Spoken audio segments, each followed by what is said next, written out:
Yeah! It's your boy Gabriel Hodder, Matthew Oman. We are all fight, no fight, primal fear. And you're watching BJ and DG Talk Wrestling. Yeah! Ladies and gentlemen, welcome back. BJ here, DG here. What's going on, everybody?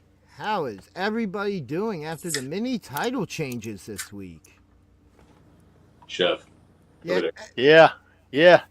I'm spinning from these title changes, but you know what? Why don't we just start the match? Ring the bell. Ringing the bell. There we go. Ugh. Wow. Going to be very difficult again to talk about a week's worth of wrestling after the show we experienced yesterday. But let's not even get into that. Yeah, you'll have to wait for Tuesday for that. Yeah. Definitely. Come back on Tuesday. You're going to want to hear that on Tuesday. Yeah. Just a little flash preview there. Did our boys win belts? Who knows?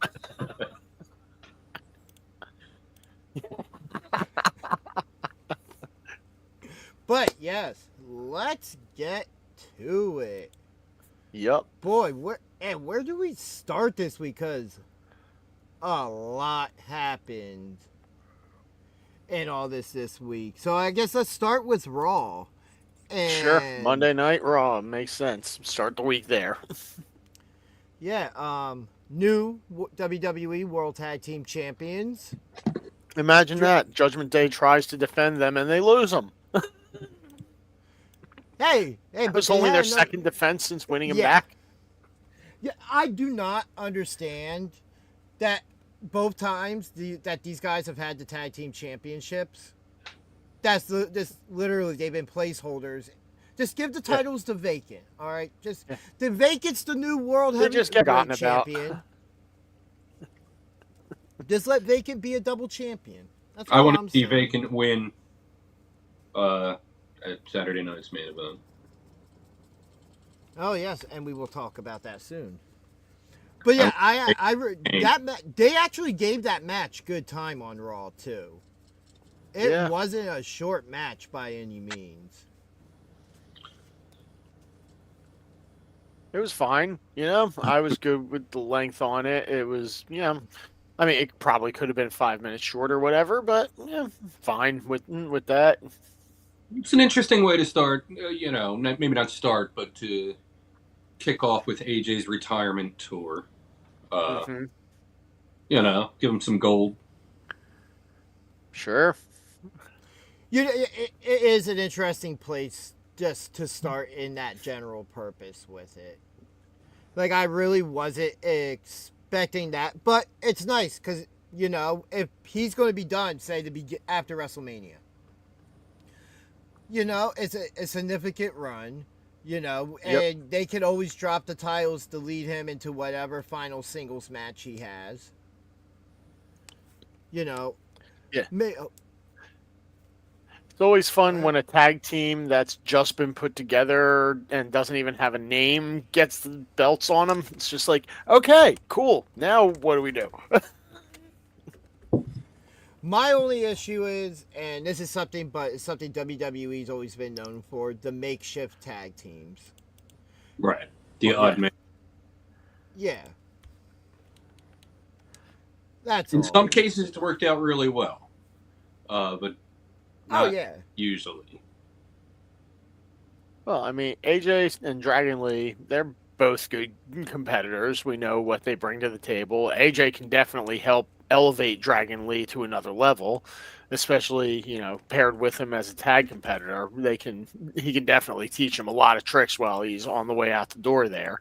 So, yeah, I think this is good for AJ for getting a belt to start off his retirement tour. Better for Dragon Lee because he's now co-champ with AJ and is getting all that experience alongside him.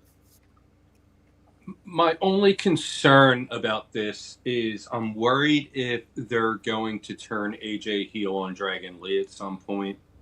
I really hope they don't go down that route with an AJ Styles heel turn in this final, however long we have left.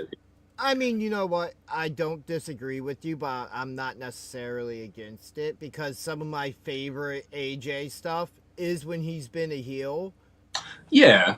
And he knows how to play that really well, or even get him to a point where he's being super serious, not necessarily a heel, but in that gray area where he's targeted toward getting one final championship match. So, let's just say he's in that World Heavyweight Championship match at WrestleMania. Who's his opponent? At this point, CM Punk versus AJ Lee or AJ Styles. Wait, what? You know something we don't about some domestic issues? Loser pays for the divorce. I mean, isn't AJ Lee the tag team champion right now?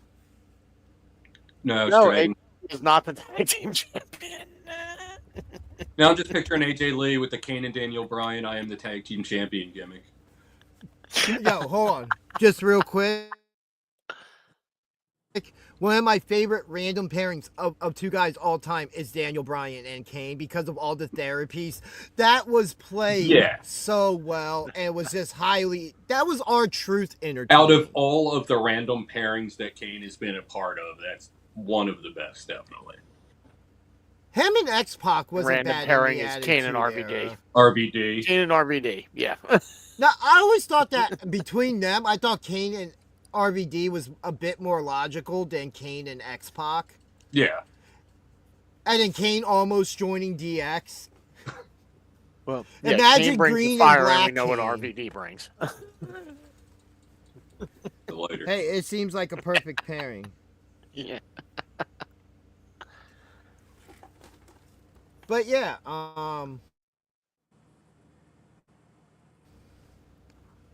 we had a good kickoff to Raw, which, excuse me for a moment, I gotta go deal with something. So I'm gonna go backstage. You guys talk about the opening of Monday Night Raw and Adam Pearce trying to get back that World Heavyweight Championship belt from Braun Breaker. Yeah. Yeah, that was some entertainment there. Very enjoyable segment. Yeah. Braun, of course, picked up the belt after he put Seth down and, kept it for the past week. Adam Pearce, obviously, is like, that's not your belt. That belongs to WWE, so give it back. Braun forces him to say please like a schoolyard bully. And, so Pearce eventually does say please. And then, we have the whole battle that's supposed to be happening for the number one contender spot against CM Punk. And, Brons are kicked out of that because of that little stunt that they pulled. And, not much longer we backstage segment. And Pearce kind of gets back at Heyman for the way Braun treated him. Announces that they're not. Hey. They screwed themselves out of it by being jerks. They could have had it. And, if they were allowed in there, that one of those two probably would have been the odds-on favorite to win that. Oh, absolutely. Yeah. Either one of them, honestly. Yeah.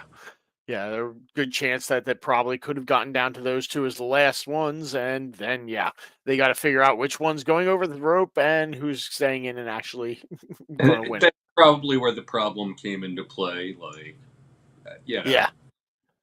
They didn't want to be in that situation. Right. Can't have them doing that just yet. We got to hold off on that for, few months. I am definitely let them do something together first. Yeah. I'm looking forward to their inevitable future rivalry. Oh, yeah. Now, so, now, do we think that the Brons maybe take a shot at Dragon Lee and AJ Styles for those titles? I wouldn't be against that, honestly. It would be a good way to get AJ into the world title picture. Because you can imagine, even though the Browns weren't in that match, that they're still in the picture. And it would be a good way to integrate AJ into that whole feud. Yeah. And so if you do have the Brons versus AJ and Dragon Lee, who do you think? Do you think AJ and Dragon Lee keep those tag belts, or do the Bronze take them off them? It's a tough call. I mean, I could definitely see the Bronze having a reign as tag team champions rather, and it would be a good way to move AJ on from that. You know, he Right. isn't going to last the remainder of his No. career. Like Right. he's going to do other stuff. So this will be a good way to get him back solo. So now with the working relationship that's there, do we think AJ maybe gets into an X Division title match at some point before he retires? I would love to see it. I know Santana has been saying that he wants AJ. So there's another possibility. Sure. Yeah, let him go for the TNA title. We're going to see him have at least one more match in TNA, and it's probably going to be their goal. Yes. Well, it should be. If he's going back for one more match in TNA, it definitely should be. Right. Or we could see him win the X Division title and then option C, have him challenge the champion. Yeah. And that's a way to get that belt off of him, Yeah. What if we were to see AJ jump into Ultimate X when it comes around? That would just be amazing. I don't know if he's a little older, a little slower now. I don't know if he can handle that kind of a match. That's true. Yeah, but who knows? I mean, he's still very athletic for his age and size. Yeah. Well, I think that pretty much covers more or less the Bronze and AJ and Dragon Lee for this week. What else happened on Raw? I'm not even remembering myself because stuff kind of just blurred. Of course, our producer just fled. We don't have the itinerary in front of us at the moment. There was, of course, I'm put on the spot. I'm not remembering anything right now. Yeah, I have no idea. I'll pull it up. It'll take me a minute. That's fine. If only we were talking about, cool indie wrestling. See, that's the thing. We take in so much wrestling over the course of a week that, to remember what happened 6 days ago. Yeah, without a notebook. Okay, now I remember everything. Okay. We had Maxine Dupree with a very good match for. Hold on. Hi, I'm back. Hi. Have you guys been researching Monday Night Raw the entire time I've been gone? No, we just started. Yeah, we talked about the whole Bronze thing, and then we were just like, what else happened? I don't know. What do you? Well, so how far did y'all get after the opening promo? We and then I looked up the results and was just saying Maxine Dupree had. Did you bring up that Paul Heyman called Seth Rollins a bum shoulder bitch? No, we did not. Forgot about that line. No, we didn't get into specific lines. I made a specific note of that. Breaker forcing Adam Pearce to say please for him to hand him the world title, and he hands it to Heyman instead to hand to him. I thought that was absolutely great, which led to the segment later on in the night before the Battle Royal, where Pearce tells Heyman that the Bronze are not in the Battle Royal, and then he makes Heyman say please, and he tells him no. Absolutely great. Yeah, turnabout's fair play. And then we get the Becky Lynch promo, saying that Seth never actually trusted Seth Rollins to begin with. She called him, right after that, then she called him a penguin-faced prick. The insults were there on Monday night. Oh, yeah. And then I forgot about that whole Becky running into Paul backstage bit. Yeah, that happened right after the whole thing with Pierce. And then that would take us, mechanically wise, what involves all that, to the Battle Royal in the main event, where the winner of this faces CM Punk at Saturday night's main event. Now, me personally, of a lot of the names in there, I thought would have been cool. I thought it would have been cool to see Finn Balor, CM Punk. I think Sure. Dominic Mysterio versus CM Punk would have been good for Saturday night's main event. Dominic's been getting great reactions, not CM Punk or Jey Uso reactions, but I'd love he's to see Dominic and CM Punk, but not for the title. Maybe for but, Dominic. well, I'm saying more in the case of the vacant world championship. Because now Yeah. it's vacant. Neither one, they're both fighting for the same thing. I just rather see it with him not holding one, like the triple A mega championship, or at least the Intercontinental Championship still. But yeah, I thought the Battle Royal was good. Honestly, how much I'm an advocate for Jey Uso.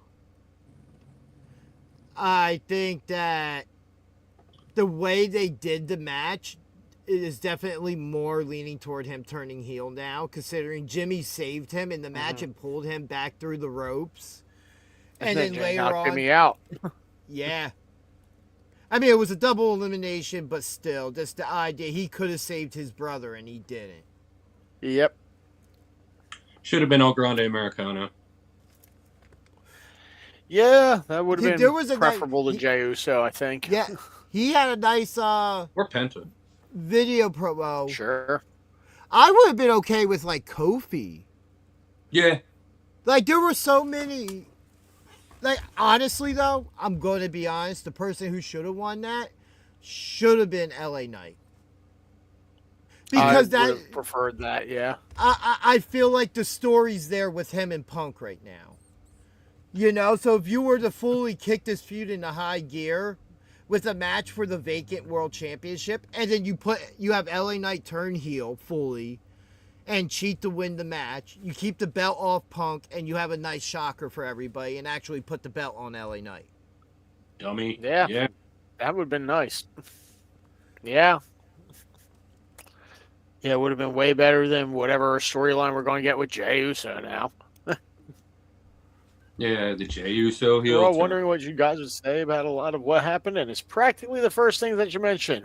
Glad we didn't disappoint. We do it for the people. Got to give the people what they want. Do we though? Do we?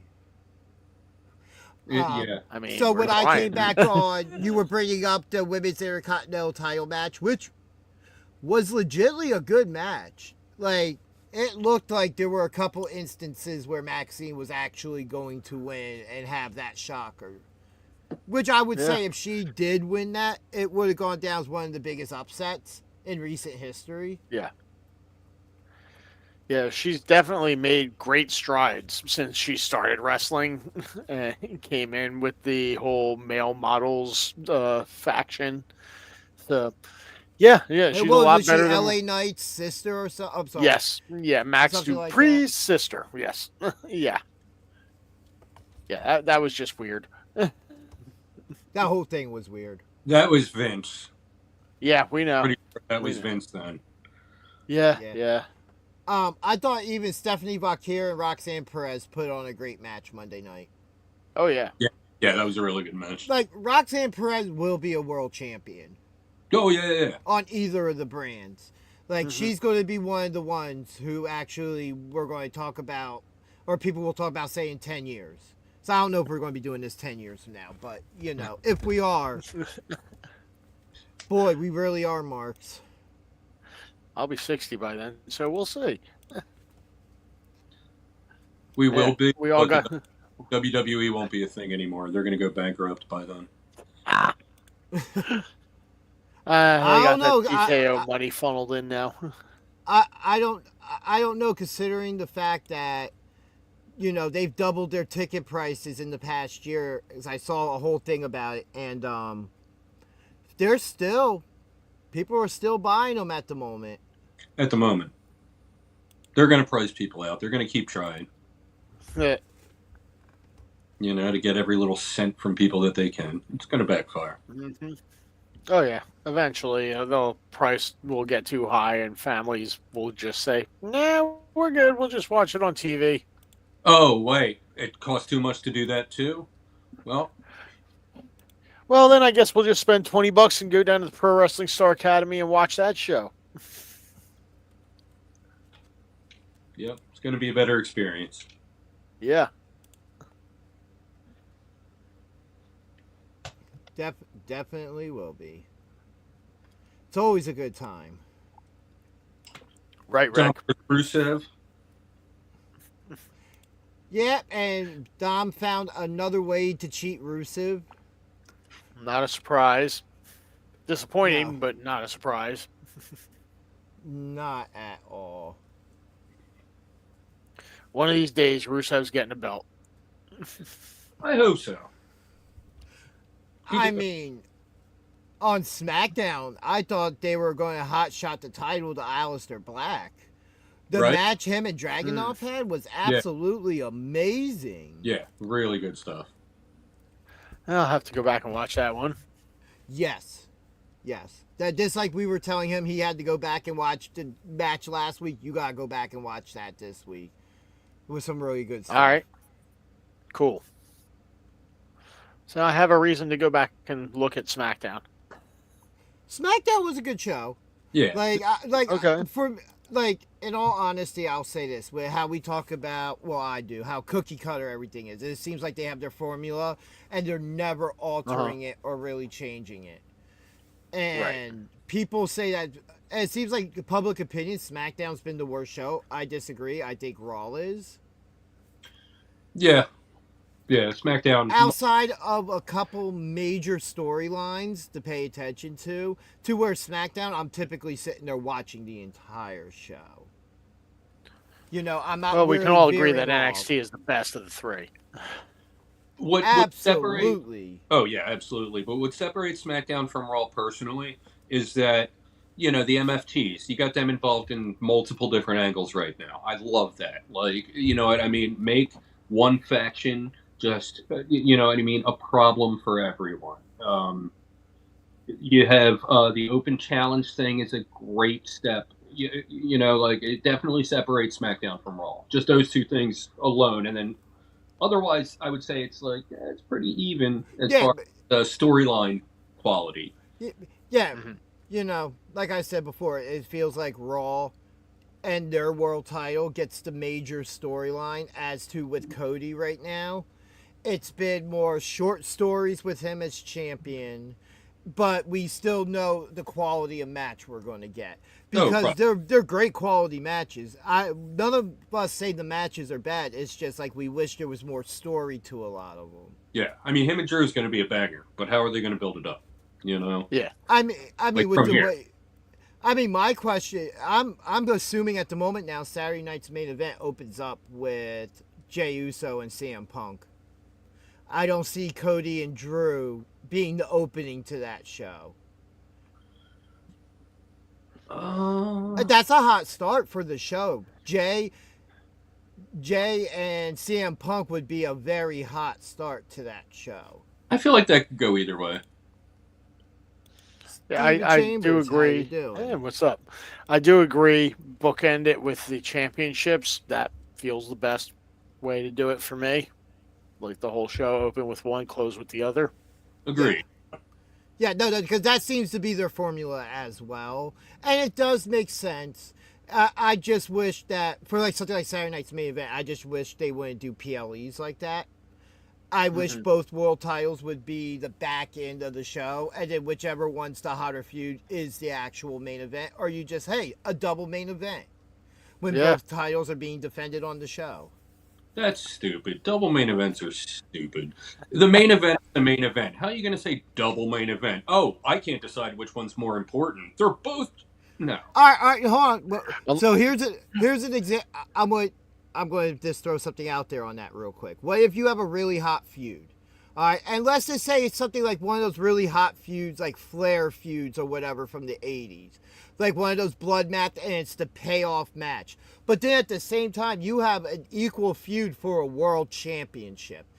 You're back in the day, and I think some of that booking could come forward to now with, hey, if you have these two hot feuds or these two big matches, with the way, especially WWE books their cards, 5, 6 matches at the most, unless it's WrestleMania, and we get 7.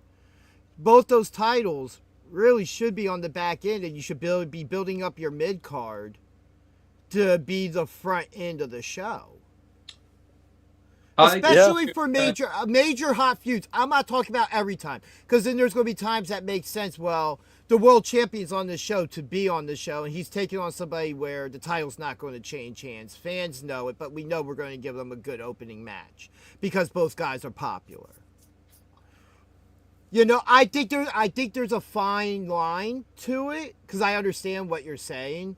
But so I've seen cards to where when they're promoted as a double main event, they do deliver as that double main event. You just don't want to go into AEW territory where they're like, it's a triple, quadruple main event. Yeah, like, TNA even did what? 4 or 5 months ago, one of their pay-per-views was a triple main event, and all 3 matches delivered as main event. You look at all 3 of those matches, either of those matches could have been main events because of the names. But alone, not all 3 of them needed the main event tag to get over like that. You know what I Not mean? necessarily, but sometimes it's to amp the show up more, make the show feel bigger. Right, it's a big advertising technique. It's pretty much long. Yeah. In the chat, Steven Chambers, Jay heel turn. All right, I really don't want to go back to Jay versus Jimmy, but that's the first direction it would go. No, they need to be a heel tag team or just go away. No, well, no, I think that the way they're gearing up Jay, because even Roman's telling Jimmy, like, hey, just remember, this is him now after getting a taste of success and him wanting it back. He got a taste of what it was like to be a world champion. That taste doesn't leave your mouth. What, you know, once you're on the top of the mountain, you get knocked off, you know, you want to get back to the top of the mountain. It's like Roman said after he won that title, now he's a lot closer to Roman than he is to Jay, or Jimmy, rather. Yeah. And that line was absolutely true. Now, would I rather see it go somewhere where both Usos do turn heel? Yes. Because that would be very interesting, but I just don't... Does Jimmy become the lackey for Jay? I don't think Jimmy wants to be a lackey for Jay. Like, that's what I'm saying. If they both... I'm going to say, Jay Uso wins the world championship at Saturday night's main event. Jimmy helps them. They both turn heel. Sure. Where does that take Jimmy? Considering technically Jimmy's on the SmackDown roster, not the Raw roster. He's technically a SmackDown star still. Unless they're going for the tag belts together as a heel tag team, then yeah, I don't really see any reason for Jay to turn heel along with Jimmy. It makes more, or for Jimmy to turn heel along with Jay. I think it more sense if Jay does that, turns heel, super kicks Jimmy. I absolutely agree with this. The heavyweight championship's always the main event, but that is just me. Well, that's when you have just one single heavyweight championship within a company. Then yes. WWE, however, they've got the 2, so, you know, bookends with one on the other. That way you've got a little bit of weight to both ends of the show there. I just wouldn't mind seeing both, like, 2 storylines with both those titles that are borderline blood feuds. That to where you get to that point where, well, we kind of have to space them out, but where, like, maybe one's middle of the card and the other's the main event. But to where it's just not the opener. That's all. What's your problem with having hot matches the opener? Why do you hate the opener so much? What do you want, like... Because it's a world championship, and a world championship deserves to be on the back end of the card and not at the front. That sentence I don't agree with. The world championship deserves to be. Yeah, sure, it deserves to be, but any world championship, that's the WWE championship, the AEW championship, any world championship should be the main event because it's the biggest title in your company. But in the case where there is 2, there is more flexibility, and I do agree with that as well. It's more of my opinion of how I see how it should be. That's what it is. It's not necessarily an issue with it. I understand it. It doesn't mean I have to fully agree with it 100% of the time. I agree there's a place for it, and it makes sense how WWE does it. I literally just said most likely Jay and CM Punk's going to be the opening to Saturday night's main event to get the show off to a hot start and crown a new world champion. which I think would be a great choice. Or put the other title match first. Cody and Drew. That one makes a lot more sense to me to put first. If we want to do them both as co-mains, why don't we put 2 rings out there at the same time at the end of the show? I am all for 2 different That's what I'm announce led to teams. believe when I hear double main event. So there's Look, so here we go. I have the best idea. You do a double main event for War Games. You have the War Games match, and then you lift the cage up, and you have a world title match in each ring. 2 different sets of commentators. And you gotta call the Spanish announce team calling one, the regular announce team calling the other. Let's just throw it all off the rails. I'm all for it. Let's go. War Games. We're better than AI. Writing a better story than AI. Hey, Allen Iverson's a good writer, man.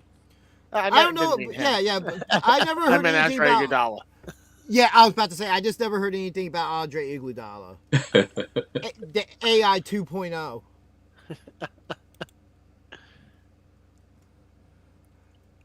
But yeah, another thing from SmackDown this week, to shift gears a little bit, that I am very happy to see, was Jade Cargill turning heel after making the save for Tiffy and damn near taking her leg out, and picking up that championship and showing that, excuse my language, that bitch is back. Hey, it's PG word. We're good with that. I knew something was up when Jade came out, all smiles. The look. I knew it. It was her look for me. It was more serious. It kind of reminded me a bit more of her AEW heel look. Yeah. Just like that. As soon as she comes out for the save, I'm just like, oh, this is. And then I'm like, all right. She raises Tiffy's hand, represent, and just takes her out. Dude, I popped when she did the stomp on the steps to Tiffy's leg. Like, that was brutal. Yeah, that looked and rough. they're even selling it up. They posted a story this morning, WWE, last night, that Tiffy's currently getting checked. And her leg actually may be injured. And I do believe she is currently scheduled to defend the title against Jade Cargill at Saturday night's main event. Okay. Which I could see that also being the opener of that show. If it's going to be a quick match, because an injured Tiffy, I don't think can defeat Jade Cargill. So you put that as the cool down. Oh, yeah. Sure. True. Yeah. Yeah, see? You put the world title as match 3, that's match 4, and the WWE title's match 5. There we go. It's 2 1/4 main event. Just like WrestleMania 18. All over again. Oh, poor Jericho and Triple H.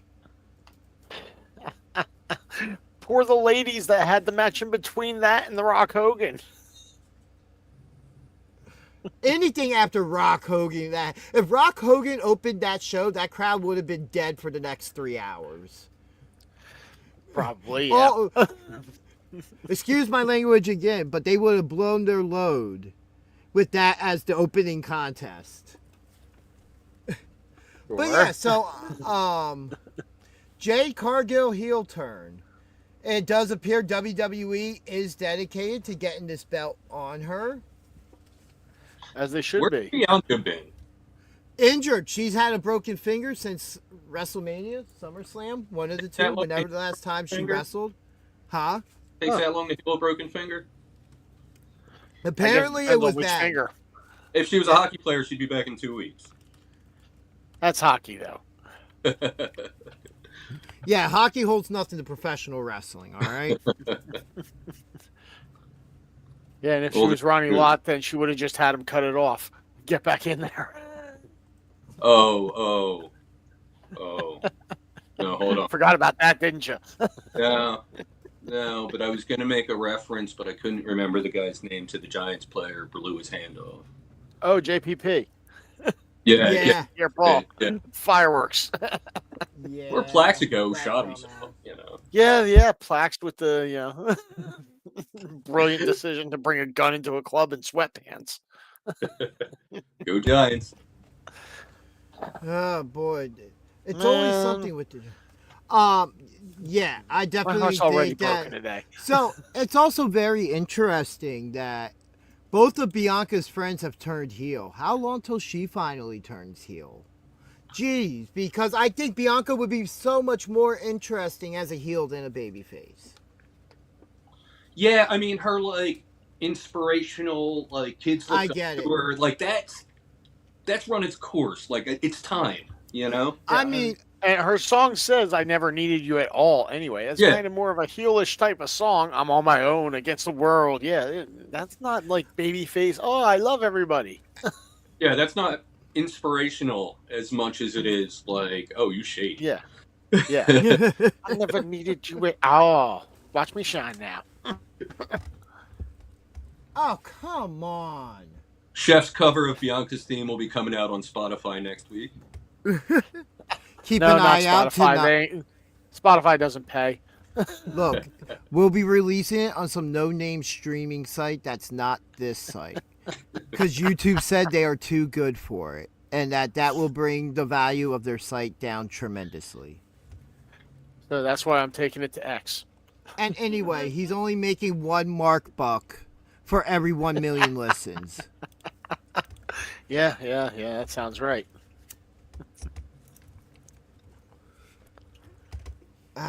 It's nice to have a new shtick. Mark Bucks.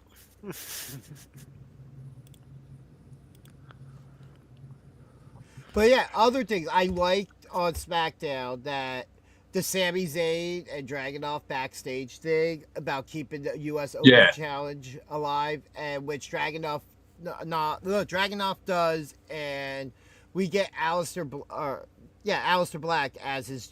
I was reading something on my screen and it threw me off. We get him with Selena Vega answering the Open Challenge. Yeah, I'm loving the duo. Yeah. Now that I know that she's married to him. Yeah, they look great. They are a couple. Great presentation. The entrance was great. Yeah, it's good. I have big hopes for them as a combination together on screen. Yeah. Mm-hmm. I just also, when I saw their entrance, I got Karrion Kross and Scarlett vibes. Oh, definitely. That's why they got released. Now that would be an interesting team. Aleister Black and Karrion Kross as a tag team. Oh yeah. Yeah. Unfortunately, it doesn't seem like that's to be. Maybe not so much as a tag team, but part of a faction. They were just recreating the Final Testament again. Well, you know, because Karrion Kross is such a faction guy. You know, you see him and he just screams faction. In all honesty, the new brood, broodier. Yeah. And honestly, this would be an interesting match, but I would honestly want to see Damian Priest teaming with Rhea Ripley. Just because they kind of have that as a thing already, and it seems that would be his go-to. Year ago. Yeah, but they didn't split up on bad terms. Yeah, so, but it's not a thing anymore. Like that doesn't mean anything. That means who's 5 years they might restating. All right, and hold on, and the Usos are still being seen on TV together weekly, right? And they're on different shows. Yeah, but that's a thing. Well, it stopped being a thing and then became a thing again. They're brothers. They have something to do with each other by default. Damian and Rhea Ripley, that was a thrown together thing based on some Damian and Rhea came up in NXT. Hold on. Damian and Rhea came up in NXT together. We're in the Judgment Day together. There is history there. I get. Okay. It wasn't all thrown together, I know. But they haven't referenced it. They haven't, I don't think it's still on anyone's radar.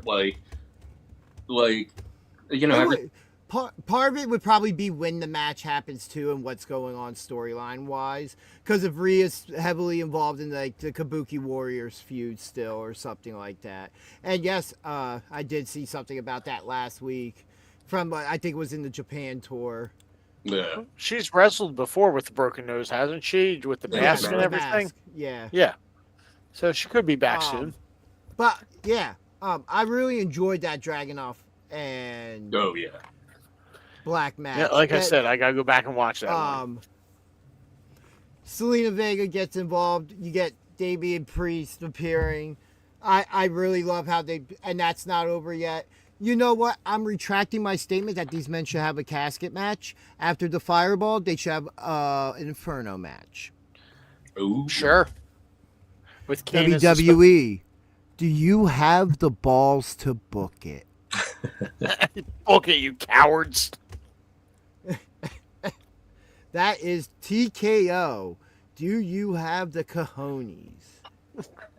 No tenemos cojones. I also like the Carmelo How's Hayes it look? interview this week. I thought that was really good. It set up him versus Kit Wilson. Where did next Rammstein week. come from? You heard nothing. You don't know what you're talking about. I heard House German. of Cluck. Man, if you identified it that fast, then we're gonna get a copyright for sure. Yeah, seriously. I'm sorry. that was 'cause that's a music degree. I'm sorry. Dude, I unlocked my phone, and that was just what came blaring out. My bad. Well, I guess we're not monetizing this episode either. Wait a minute. We're getting monetized? No. I also enjoyed the backstage interview with Alexa and Charlotte this week. Yeah. It looks like they're going to be on Raw Monday night defending the titles against Bayley and Lyra. Fun. Is it, though? I like what Bayley and Lyra are doing right now. I like this little storyline they got going on with crazy Bayley. You don't know which version of her you're getting from minute to minute, let alone episode to episode. I was excited for it to begin with, but I don't like the way it's been executed for the last couple of weeks. It seems like they kind of came off hopefully they're coming off the gas to get to this and then push back, because you still kind of see it. It's like she's in between and just bouncing in every sentence of the train of thought that the character's going through. Yeah. Yeah. So I think that, it's definitely going to be picking up steam. Obviously, I don't think that they beat Alexa and Charlotte to win the belts this week, and I think that probably helps to push Bayley to the crazy side, if so to speak. And yeah, we move on with the feud from there. So this week's probably going to be fairly pivotal with that. Yeah. Then also out of that segment, we got booked Nia versus Alexa next week on SmackDown. Okay. Or Alexa. All right, look, we already got the Bayley turn. It's just going into 360 and she hasn't stopped turning yet. She's still spinning. It's not a Bayley turn, it's a Bayley spin. Yeah, she's stuck in one of those rotating doors at like a hotel or something. The Bayley revolver. That's what it is at the moment. But what was the main that's event? A pretty color. Yeah.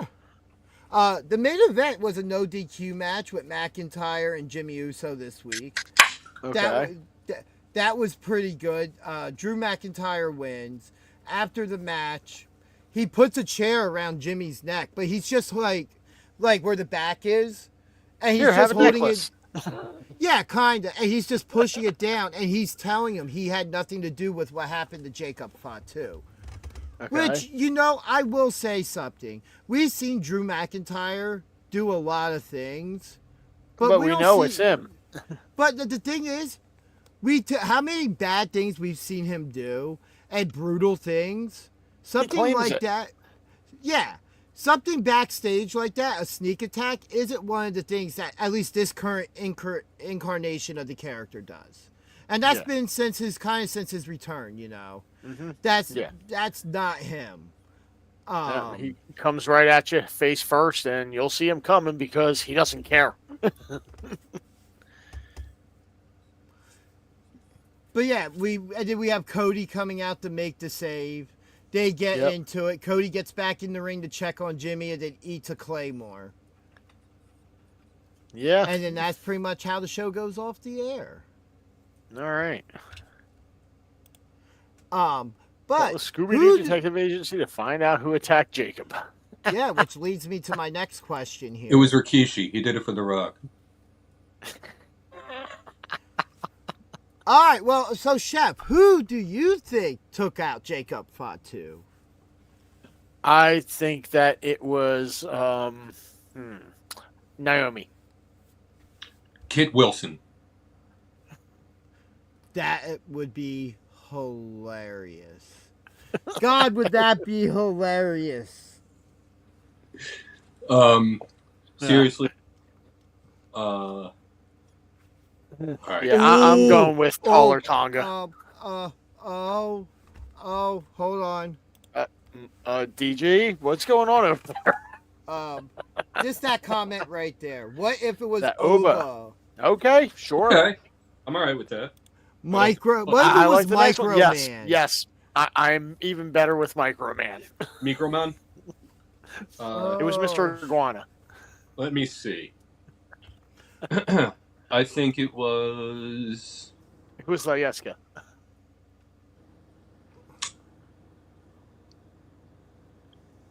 Yeah, like no one makes sense on the SmackDown roster. Yeah. I'm going to go with one of the Tongans. If it wasn't them, then I have no idea. The Wyatts? Nah. Yeah. Nah. No? Okay, well, I'm just suggesting something because it seems like it would be either a big guy or a group of people who would have had to do it. Yeah, Stephen Chambers with another likely suspect. Cody And J. I do use the word suspect intentionally. The thing is, though, and I know he's probably had some well-deserved time off. I don't think he comes back with that gimmick. No. I think the gimmicks. If he does, I wouldn't be surprised, as just to reintroduce him before the gimmick change. But I don't think that it's going to be something like that unless he brings in something like a big guy. Let's say like Oba as muscle. Like I could see it being something along those lines. But I don't see Oba being that character for him neither. From Ribshot, The Rock. I love the suggestion. I think it was Cody. Or just that the reveal, stretch it out. Yeah, stretch it out, and it was Cody. But was it Cody the the only first real threat he sees right now? I don't know. I don't know. Vince McMahon the whole time. I don't know. I disagree with that because Cody had to use the belt last week and take it up another level in a heelish way just to stop McIntyre. So I don't feel like I feel like he could go to that, but I don't think he would outside of an angry situation, because it seems like him and Fatu have that respect, and Cody hasn't necessarily leaned enough that way yet. Yeah, this could be that though. Like you don't need all the signs. Was he there? Was he on the show? He doesn't have to be on the show for it to be. Oh yeah, it's WWE. What about anything? What about Gunther? I feel like Gunther would want to attack someone up front. He'd give him like a warning first. I don't think that. Yeah, I don't feel like it doesn't have the feel of a Gunther attack. No, I don't think Gunther would see him as a threat. I think Gunther absolutely would see Jacob Fatu as a threat, especially if they're going to move him to SmackDown. Hey, let's clear. So I bring up Gunther for another reason. WWE this morning released a short, advertisement for Saturday night's main event, and in it we see a guy in black boots, and that's all we really see is like the shins and down. But, just taking a look of what you would know, how people dress and stuff like that, it could have been Gunther. I've seen a couple other names. I saw another name thrown out there, Saturday night's main event. Oh, no, yeah, that's not a name. That's the show. Woo, Chris Jericho returning to WWE. I've heard that rumor. So I would be all for Brock Lesnar. I would be all for it if it was Brock Lesnar just going after Jacob Fatu. I'm there for that match. I'm there for it. He's just like, yeah, I just happened to be passing by and saw him and figured, hey, you're big. I'm going to see if I can beat you up. When was the last time we saw Brock Lesnar in a multi-man match that wasn't a Rumble? Couldn't tell you.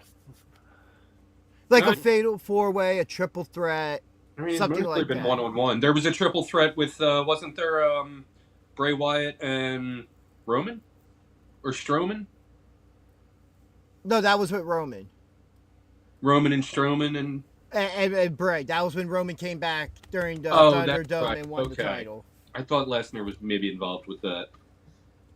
No, I think Lesnar wasn't really around at that time. Because during COVID, the last time we saw him was when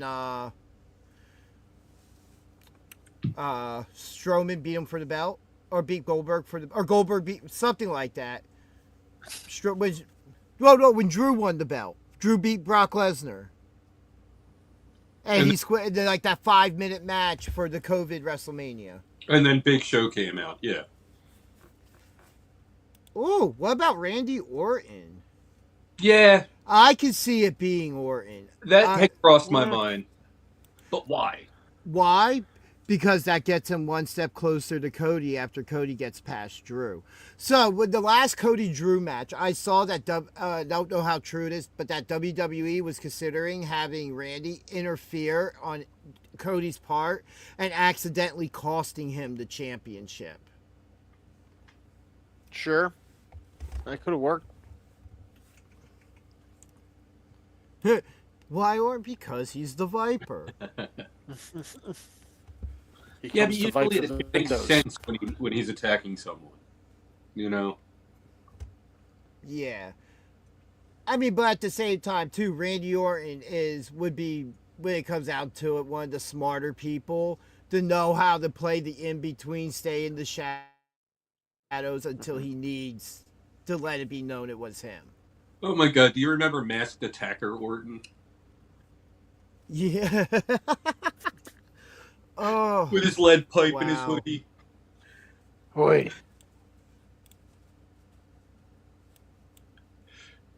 I believe I remember he like went into a room of all these wrestlers and just turned the lights off and you just hear pling. Just goes full Tanya Harding on all of them. Oh. So, let's switch it up here a little bit and talk some AEW. All right. Yeah. Number one, let's get this out of the way. Mercedes Moné now has 12 championships, if nobody knows. This is just getting ridiculous. And I will say now that she technically, in my eyes, only has 11 because I don't count the Owen belt as a defendable championship. So it shouldn't count toward that. It's a tournament victory. And the belt's just the prize of the tournament. Sense. You're not defending that title regularly like the other 11. No, but she holds that championship until the next tournament. No, because Willow still has her belt. Everybody still has their belts from before. It's like the crown. It's like the Crown Jewel Championship. You won a tournament. You're not defending the championship. It's just a prize. You know, if you get the opportunity to win it again, then you're going to be handed another belt.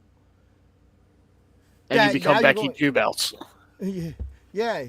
You know, hey, I won the Owen twice, woo, but I never actually defend these championships. Not like the Continental Championship. That's a good point. That was defended, and then once a year a tournament was held that the champion had to be in to defend it.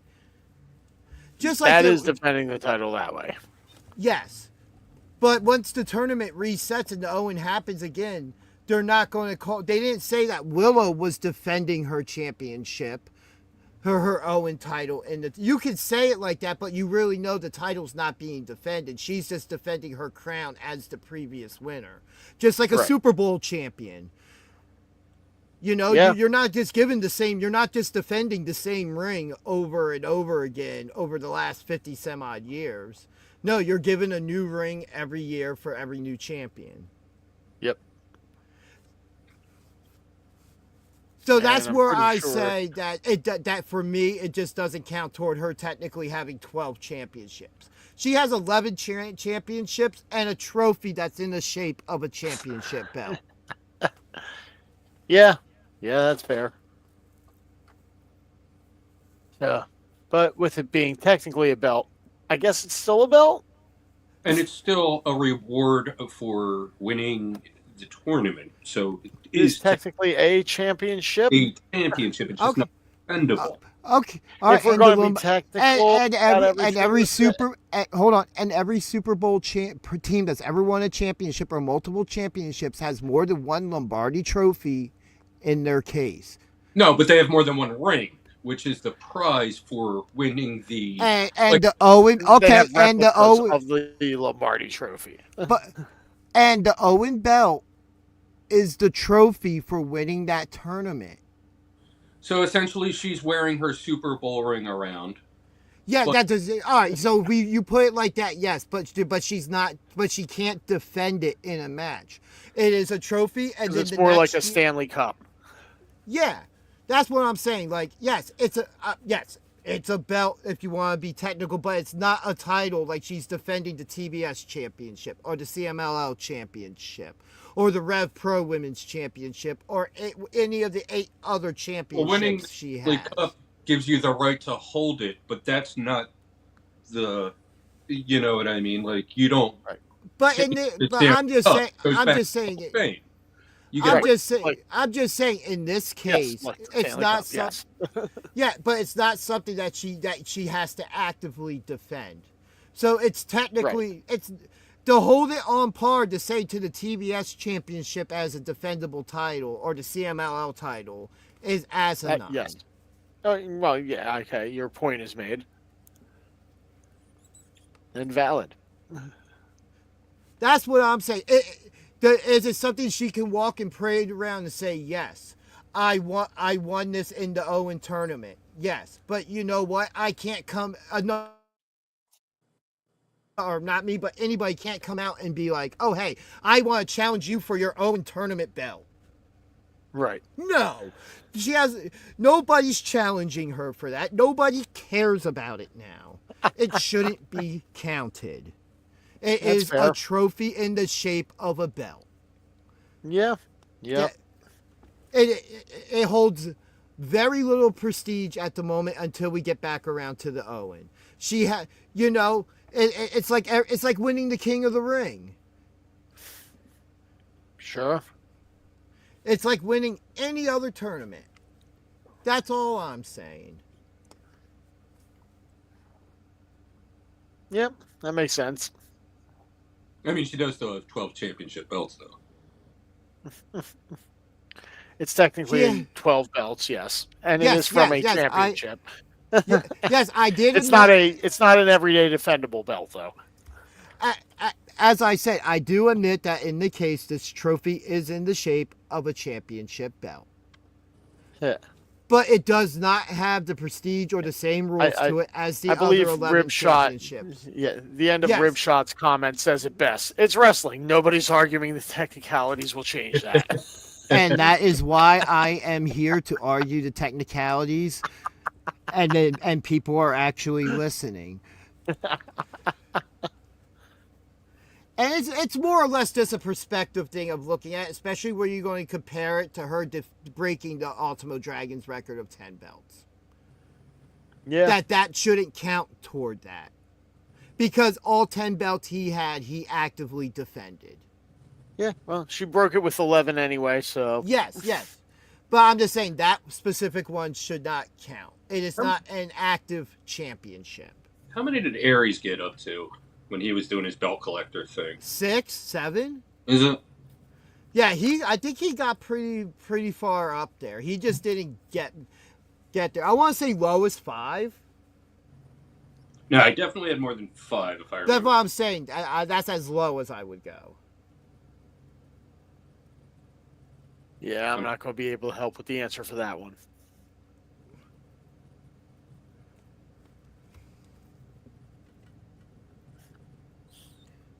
Anyway. Yeah. Yeah, so Another thing from Dynamite. How many of these were? I can name currently the TBS Championship, the interim Ring of Honor Women's TV Championship. She most recently won from Mina Shirakawa. She has the Women's Web Pro Championship. And I think I named 2 other ones. Some of them are literally basic indie time, but a lot of them are like just major promotions, just not here in America. I know one's a major one for Australia. Yeah, I think he meant his belts, not hers. No, Yeah, that was like 30 years ago. Yeah, he yeah, was. I can't name any of them. Yeah, the WCW CW Cruiserweight Championship. I want to say he might have held one of the AAA championships at that time. I think he held a New Japan Championship. I think a lot of his championships were for Japan overall, though. So they could have been a couple obscure championships, but just the fact that they were recognized championships, just not one American fans would know. Mm-hmm. But yes, speaking of championships, let's talk about the women's tag team tournament bracket. And starting off, that there was on Dynamite this week a fatal 4-way women's tag team tournament, or this tag team match, where the winner of this match got to pick their first opponents in the tournament. Jamie Hayter and Queen Aminata defeat the Triangle of Madness, or Sisters of Sin, whatever they're called. Willow Nightingale, Harley Cameron, and Megan Bayne and Penelope Ford. And they immediately call out the Triangle of Madness, and that will be one of the 4 opening matches for this tournament. The others being in their bracket, Willow and Harley Cameron versus Mercedes Moné and Athena. Interesting. And on the other side of the bracket, it's Alex Windsor and Rio taking on Toni Storm and Mina Shirakawa. And then also in their bracket, Ty J and Megan Bayne and Penelope Ford. I like that Tony and Mina team. That's my favorites.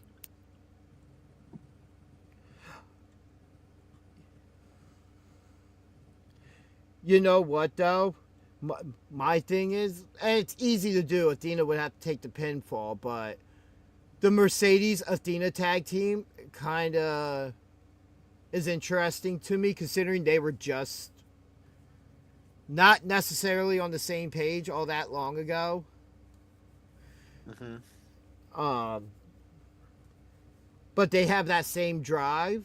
I'm just wondering how long until Mercedes wants that Ring of Honor Women's Championship. Right. The tension factor. Sisters of Sin, Sky Blue, and Julia Hart. That's an interesting team as well. Ty J, I hope to see good in it. But Megan Bayne and Penelope Ford, they're not a bad team. And in this situation, they could really surprise and come out with those championships. Yeah, they've been my favorites since they got together. Megan Bayne is just a monster. And, yeah, I think they're going to pull this tournament out. So in the chat here, my beef with the tournament bracket, they're working together, no CMLL or Stardom tag team. You know what? I'm okay with that, considering the fact that almost everything else has something involved with them. So something to where you're crowning your first ever AEW Women's Tag Team Champions, and that they're all teams from within AEW, I feel like is the right call. Yes. And then from there, you could have now teams from there or whatever coming and challenging for the championships. Yeah, I definitely want stars from my company to be the first ones to have my new tag titles. Yeah. If Statlander calls Mercedes and Athena tag titles, yeah. I would hope not. Yeah, The sadly, I Janela could see twins. Statlander losing that one. That's great. Janela twins. And from the way it looks like we're not completely done with Darby Allin and Death Riders and all that stuff. But before I get any further ahead of myself, out of this bracket at the moment, who's your favorite to win? We did get Bane and Ford. I'm sticking with that Tony and Mina pairing. Yeah, I'll stick with that as my pick to win it. You know what? I think at the moment, Willow and Harley, how cool it would be just because it would be a good story. Yeah. Honestly, Sisters of Sin. I feel like that momentum's been being built with them for a while, and a lot of this got delayed because of injuries. The feel-good pick. Well, no, the feel-good pick, I would say, would be Ty J. Because they're the ones that have been politicking for it for the longest, so I kind of see them coming out on the other side. Right.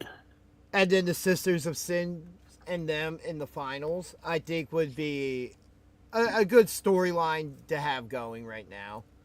Considering you have Tekla off doing other things at the moment. Yeah, it could work. But I still like my Tony and Mina. I mean, that's going to be interesting as well. Like, there's a lot of good pairings in this.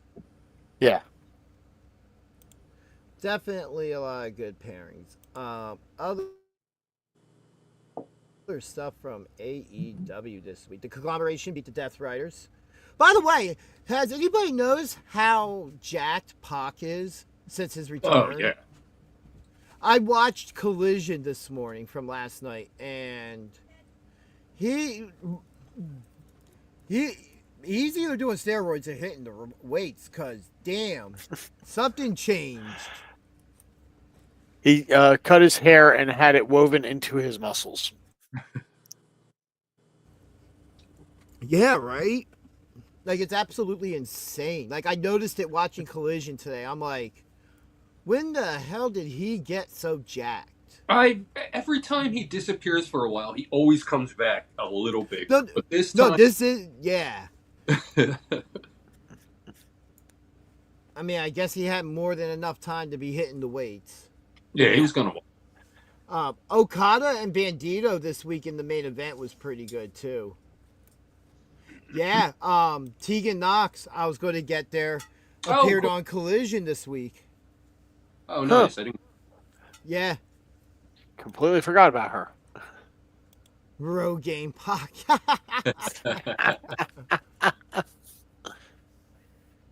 Oh, that's great. Yep. On Collision this week, they announced a fatal 4-way #1 contenders match. Okay. For the world title. That should be Bobby Lashley's in it. I forget who else they announced. Doesn't matter. Lashley's my favorite. It's a good lineup.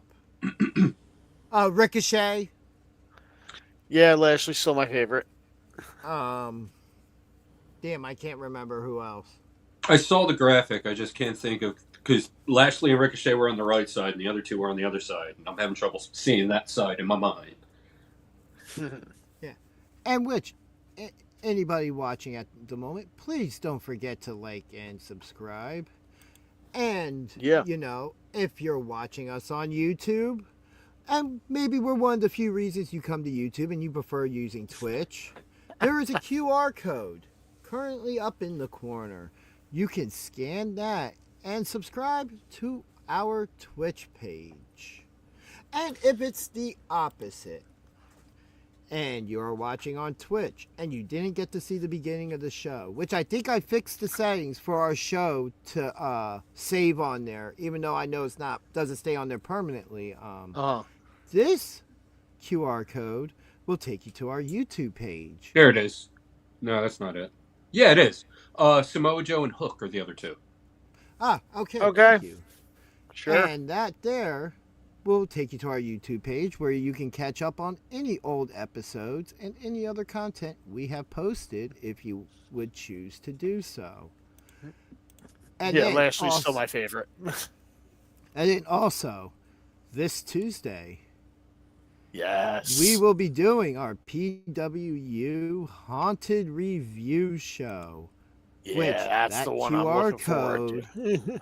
up in the corner will take you to our YouTube page to set the reminder, and you can go like now so you don't forget to do that. Scan it now. Do Got it. some Do it. special guests lined up. Oh, Yes, yeah, we've it got is. guests. In fact, like the guest thing with the PWU shows, that's probably going to be a regular thing from now on. Oh, yeah. Yeah. We like having guests. That's Yeah, fun. we love having, as Johnny would say, we love having people over to the house. Yes, absolutely. Yeah, that is accurate. And a lot happened last night at PWU Haunted. Oh, it yeah, we'll was talk an about all that amazing, in yeah, less than amazing 48 show. hours. If you weren't there, well, then you need to be at the next show, November 22nd. Yeah. And you'll find out sure. on Tuesday why it's justified. Yep. Yeah, hardcore justified.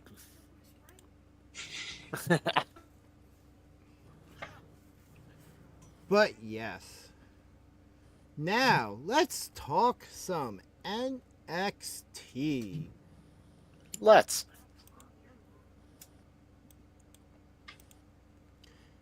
NXT this week.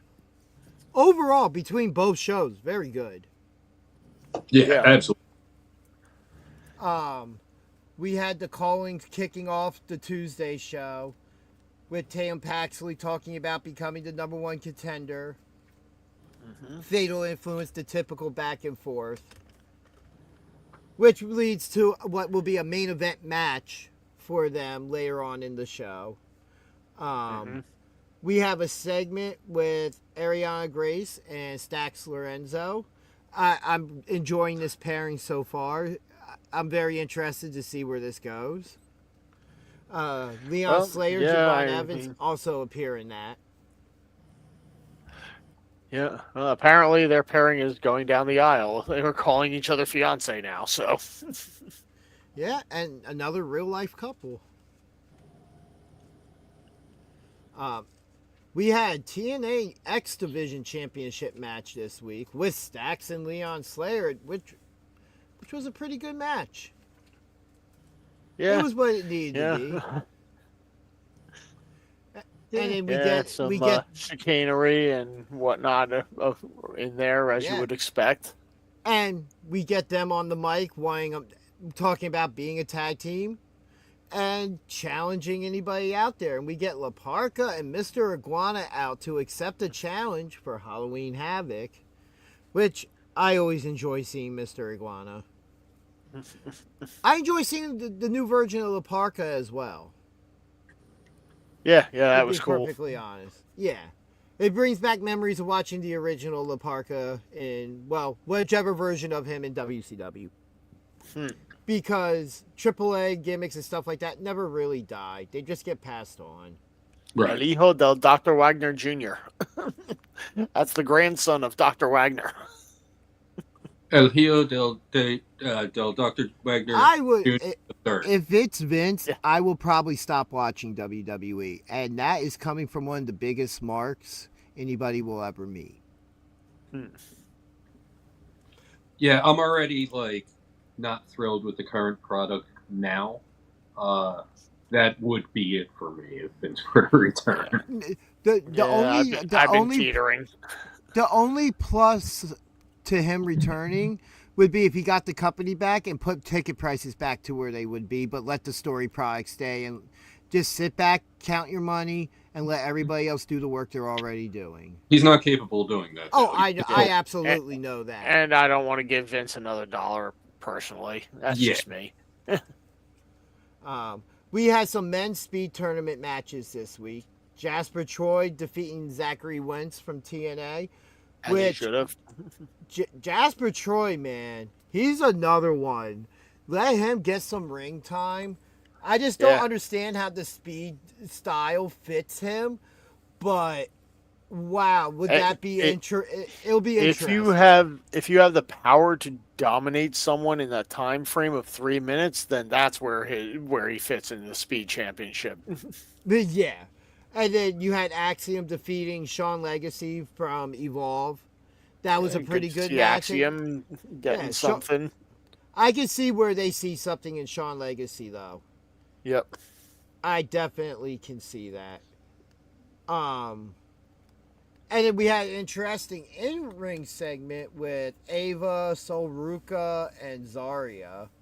You know, it looked like they're playing up some type of injury angle for Sol Ruca.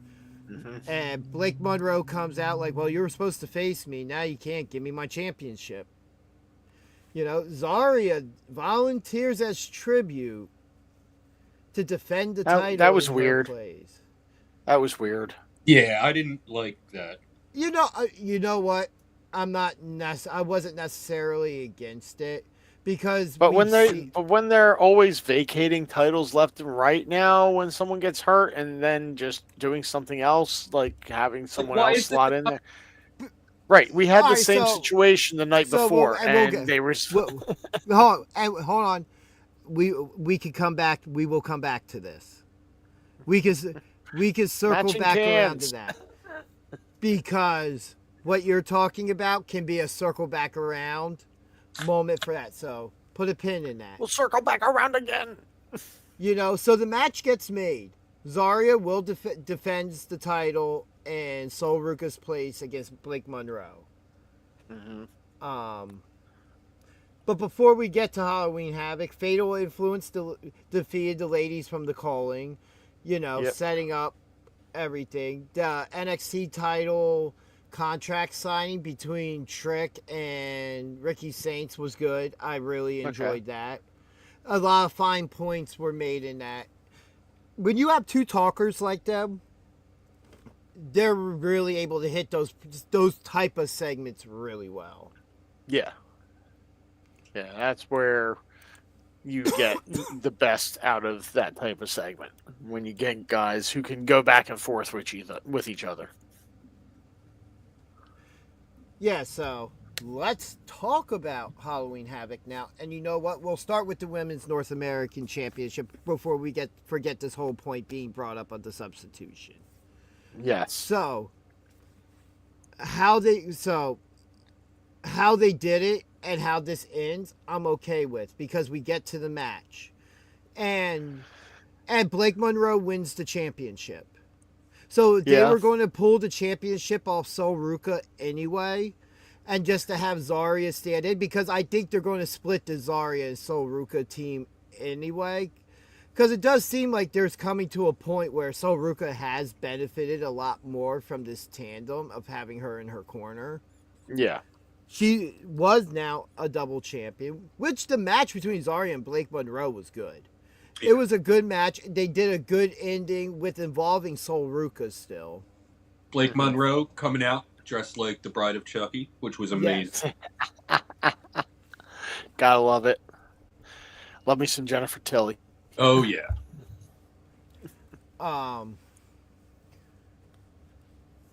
Yeah, I've been already thinking about a split was coming. They did a whole spot where, like, Blake Monroe purposely kicked the cane out from under Sol Ruca, but she kind of played a part in almost the entire, 3-4 minutes of that match at the end, in bits and pieces, as being a distraction, which I get it.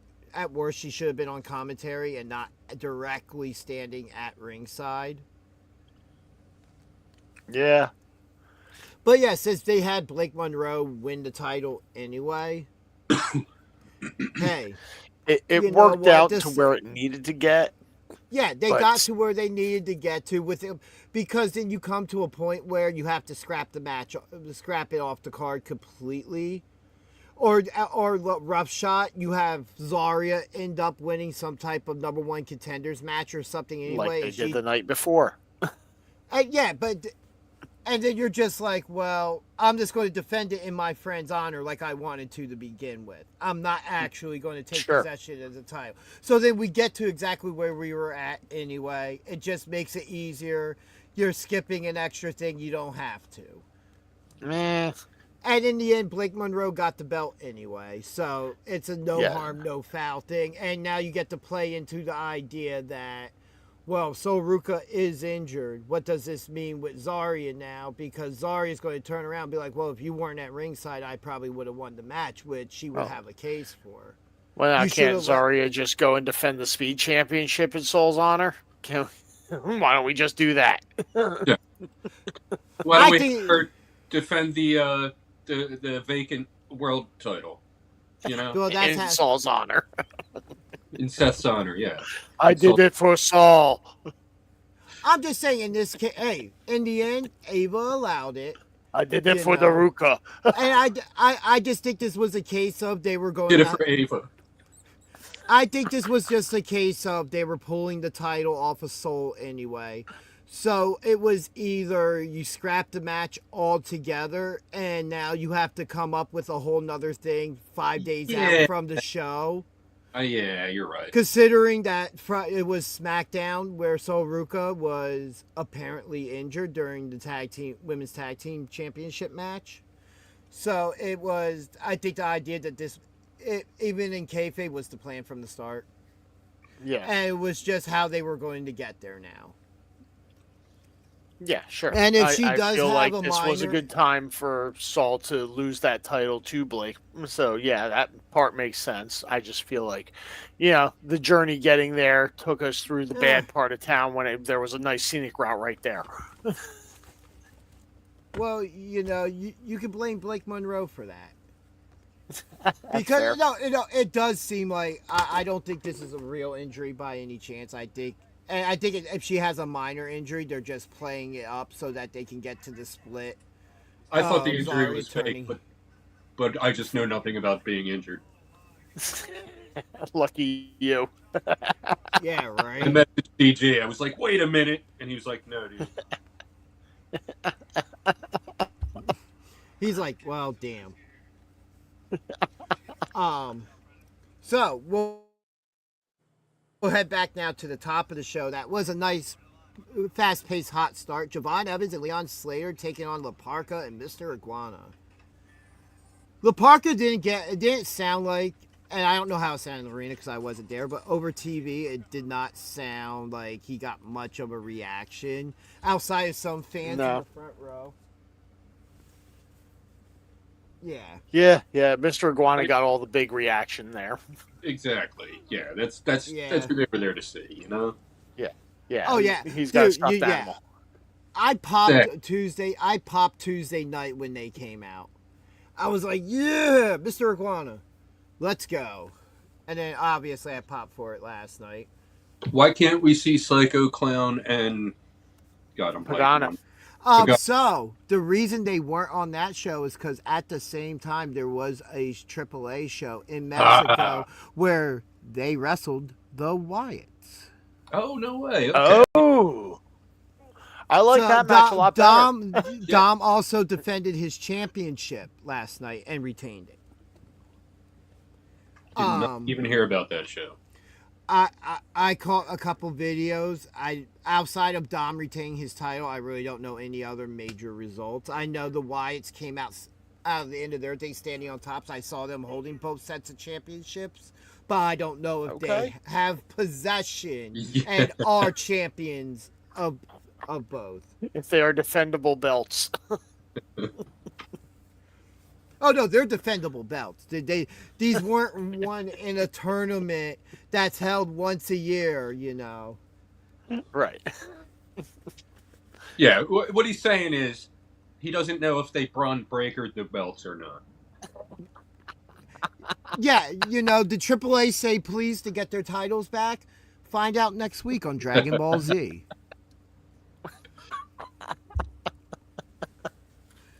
So next match on the card was the Day of the Dead Men's North American Championship match. Mm-hmm. It was pretty much what I thought it would be. Dr. Wagner Jr. I just like saying Hijo del Dr. Wagner Jr. Yeah, Ethan Page retained his championship. It was a good match. I like how they did the mask ripping spot in it.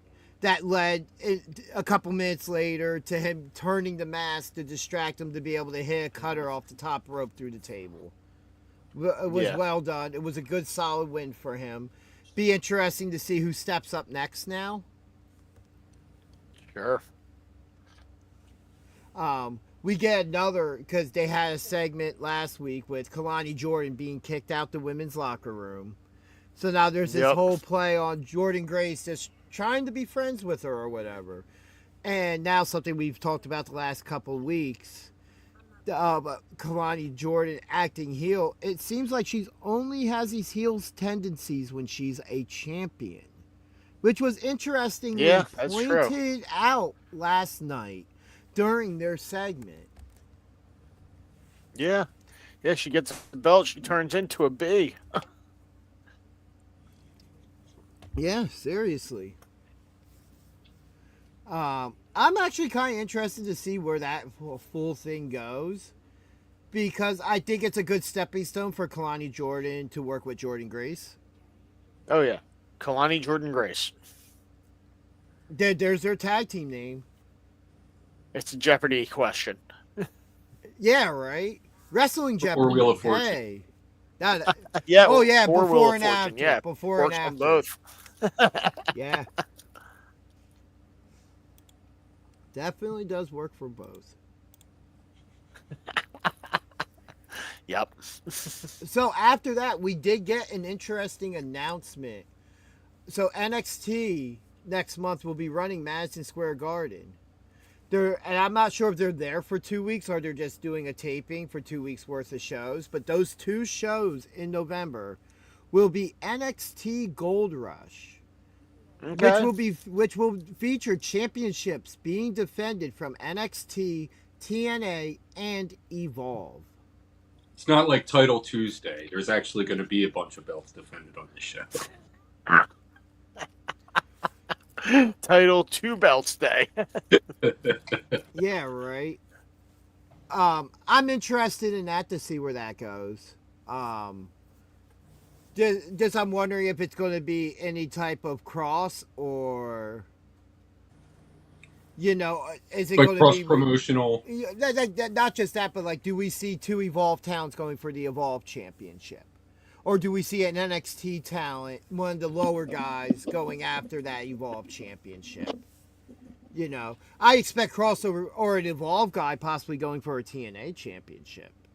Because they have a couple names down there that could probably hang with some of these guys up in TNA, NXT. Sure. So that was an exciting announcement. I'm looking forward to that. Now, the NXT Women's Championship.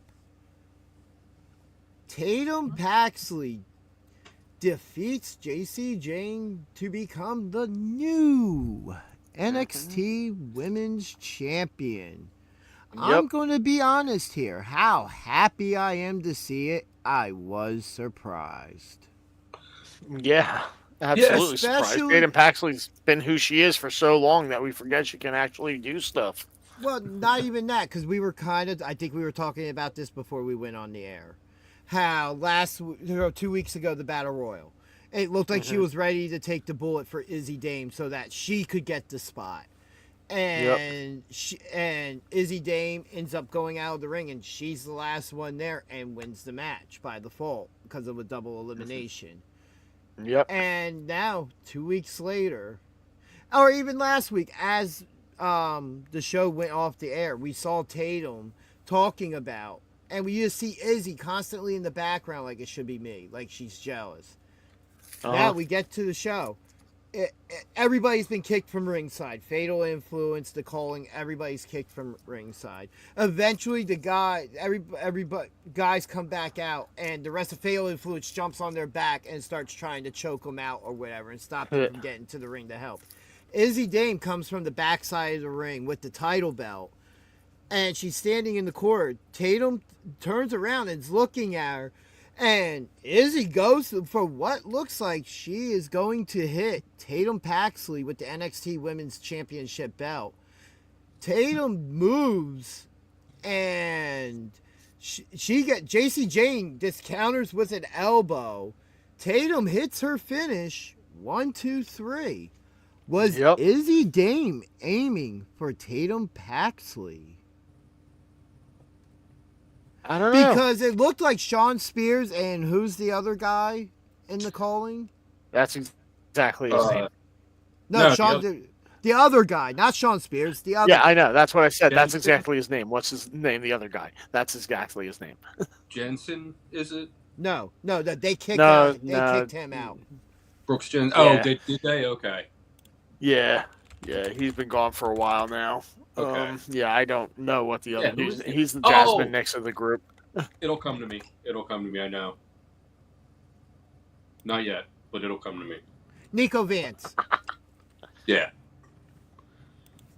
And then the interesting thing was the match ends. Spears and Vance are in the ring celebrating with her. And Sean Spears has to go over to the ropes look out toward the announce table area, telling Izzy Dame to get in the ring and celebrate with them. While she's looking like she just lost the match. Yeah. Are we looking at Tatum Paxley leaving the group? Or are we I think we were more looking at Izzy leaving the group. The way she was talking, this is my group. Like, I know what I'm doing with my group. And it doesn't seem like what the calling's supposed to be. And yeah, I feel like she's going to just go off and do her own thing. And, the calling, I like what Sean Spears is doing with it. I like him as the leader of the group. It never, until they were saying that, I never thought of it as her group at all. That wasn't even a thought that it entered my head. No. It was always Sean Spears' group to me. Yeah. He's the established star in the group. There are certain exceptions. Which is why I'm saying when... Yeah. Outside of certain exceptions. Yeah, that's why I'm saying when Izzy Dame said... Yeah, when Izzy said that, I was like, what are you talking about, your group? You're a member of this group. Yeah, I mean, there's exceptions like, say, Evolution. Judgment. No, I say Evolution specifically because the established star, if you look at that group, was Ric Flair. But it was really Triple H's group with Flair kind of a wrestler/advisor role to him. To help build up these guys. That's why I'm saying that slight exception to the rule. When you look at the group, all right, you look at the Bloodline, Roman. Mm-hmm. Judgment Day, Edge. Who? Adam Copeland. Oh, you mean Quarter. Okay. But no, the Judgment Day is kind of an example of the opposite after that because no one's really much more established than anyone else. And Bullet Club. The NWO. Oh, well, obviously. I would DX. Triple H being paired with Shawn and then Chyna and Rick Rude originally. And then you get to once Triple H is established, now it's him and X-Pac bringing in the Road Warriors. Or not the Road Warriors, the Outlaws. Did I miss something? Would have been a very different DX. What a rush. No. It might have been about the same of DX. Hold on, I got it. Oh, what a suck it. I don't get it.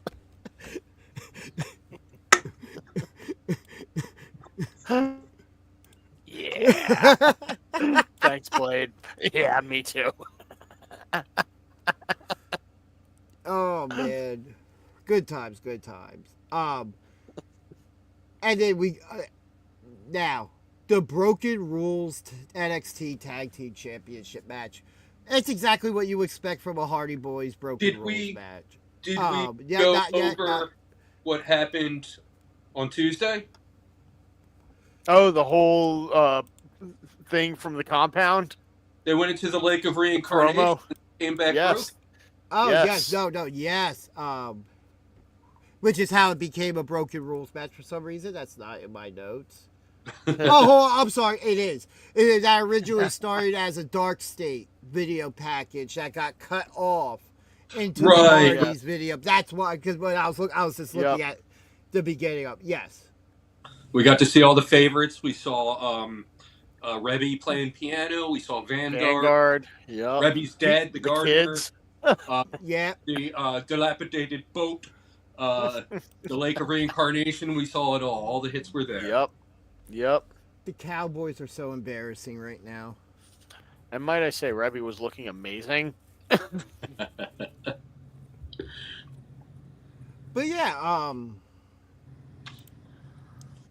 we got that package, which set it up as a broken rule match after they went back into the lake.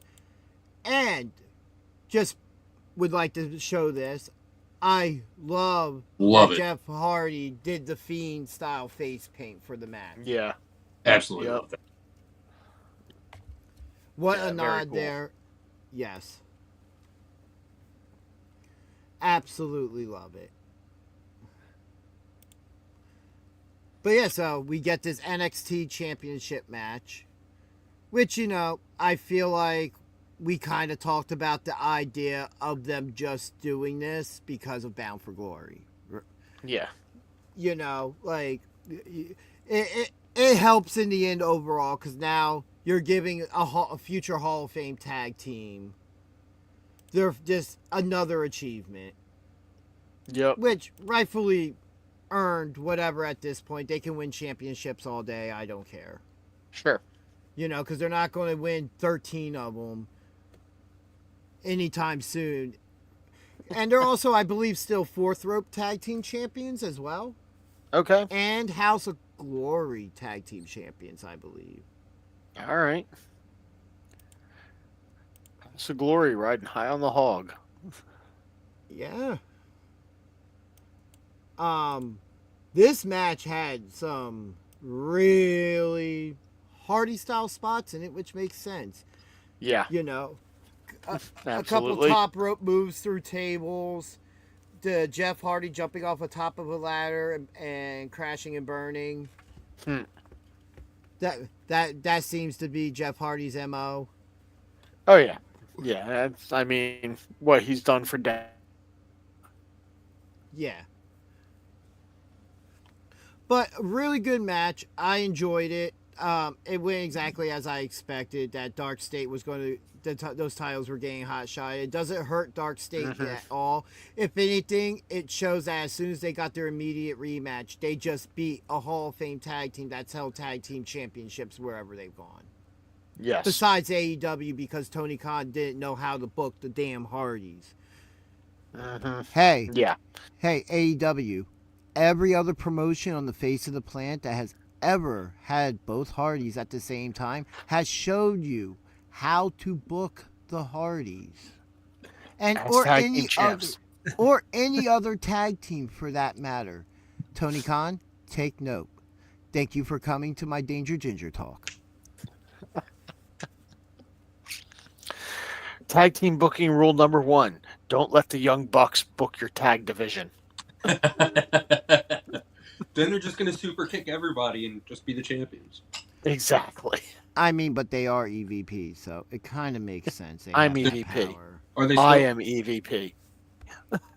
But you're not that EVP. But I am EVP. I am the one EVP that matters. You tell yourself that. I do. No one else listens, though. Story of my life. But and then after that match, which was a fantastic match, I thought it was fantastic the way they did it. And it did feel like it was in the cool down spot, but not necessarily. It was just the spots were more spread out, so they could just eat up a little bit of time with the brutality. Yeah.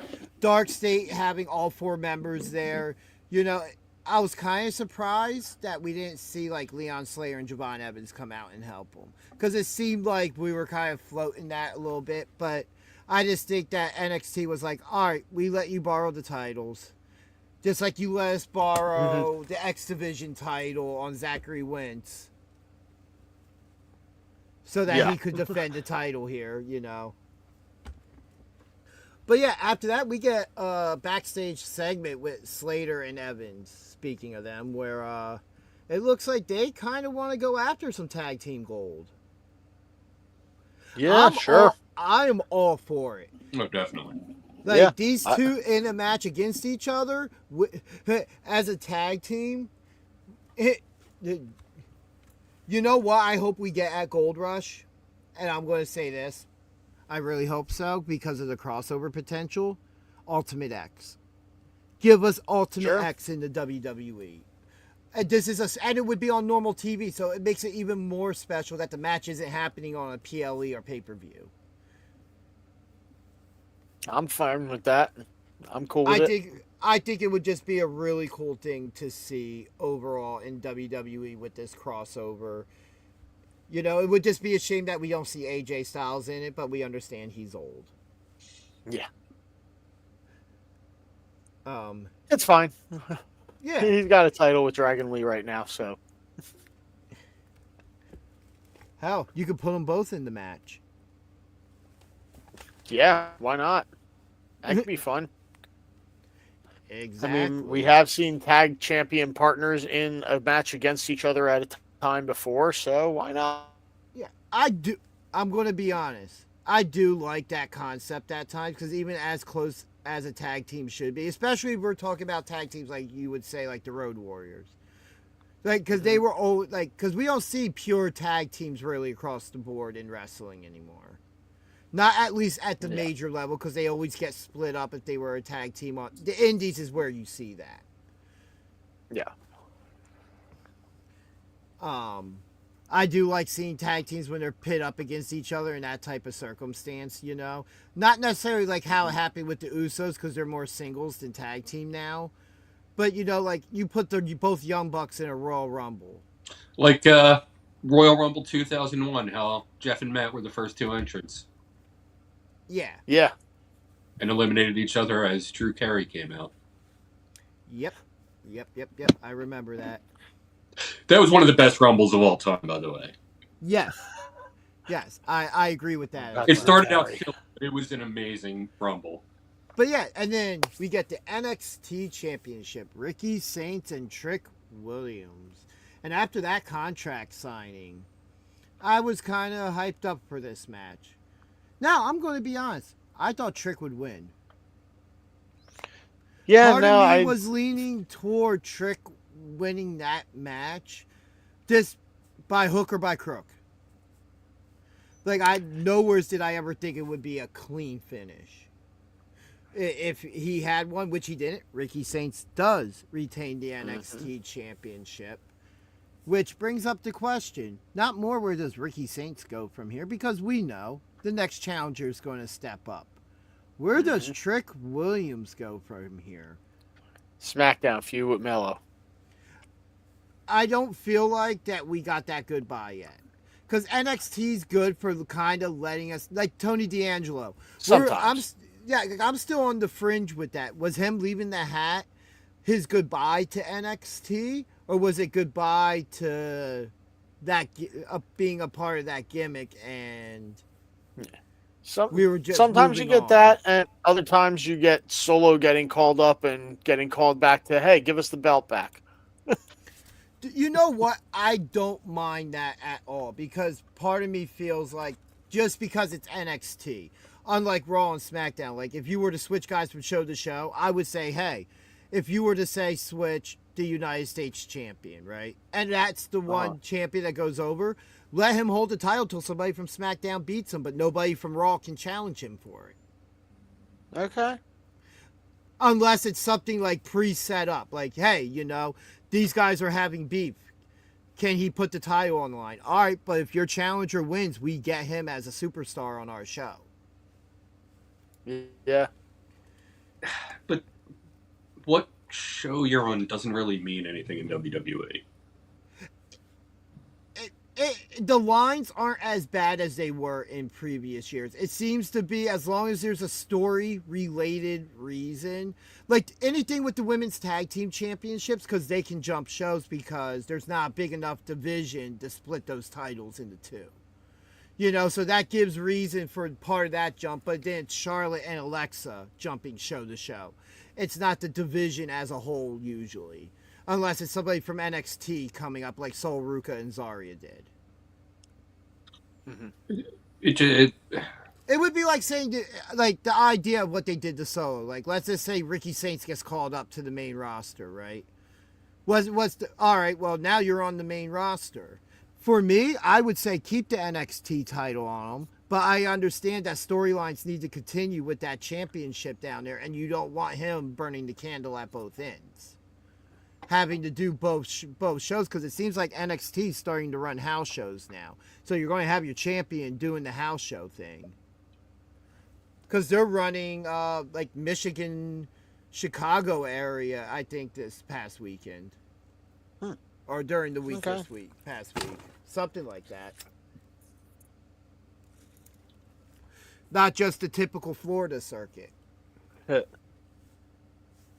Good for them. But yeah, Saints and Williams, hard-fought match. I'm just interested to see where Trick goes from here now. There's no championship for him to go unless he tries to get a rematch with Santana. Which I don't see happening. No. I do like the idea of him in a Mello feud possibly on the main roster. Especially considering after this week it looks like they're positioning Mello as a babyface going forward right now. Uh-huh. Just for the feud with Miz, I think. And then, because in all honesty, I would like to see him and Trick pair back together for a little bit before you do their feud on the main roster. Because Mello's there first. When Mello came back to NXT, he was pretty much just a total douche. Trick, especially. Yeah, but Trick's also been being a douche. So they were kind of douche on douche. Yeah, yeah. Still, you'd think that if they were going to get back together, both being douchebags, that would work. I don't think it has to happen anytime soon. No. But I don't think it has to happen. I think there's still a bit more for Trick Williams to do down in NXT. I would project his call up, maybe the Rumble. I would project his call up. Sure. Have him in the Rumble match as the call up. Yeah, why not?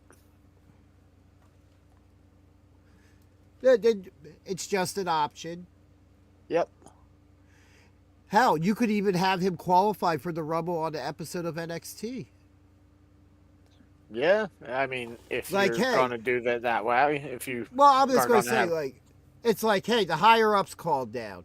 We're going to have a fatal four-way for the men and the women. The winner of this match gets a shot in the Royal Rumble to go to WrestleMania. And then you can have others randomly appear to fill spots. But, that puts spotlight onto them. Okay. Even as a surprise entrant, it would be just as good. Yeah.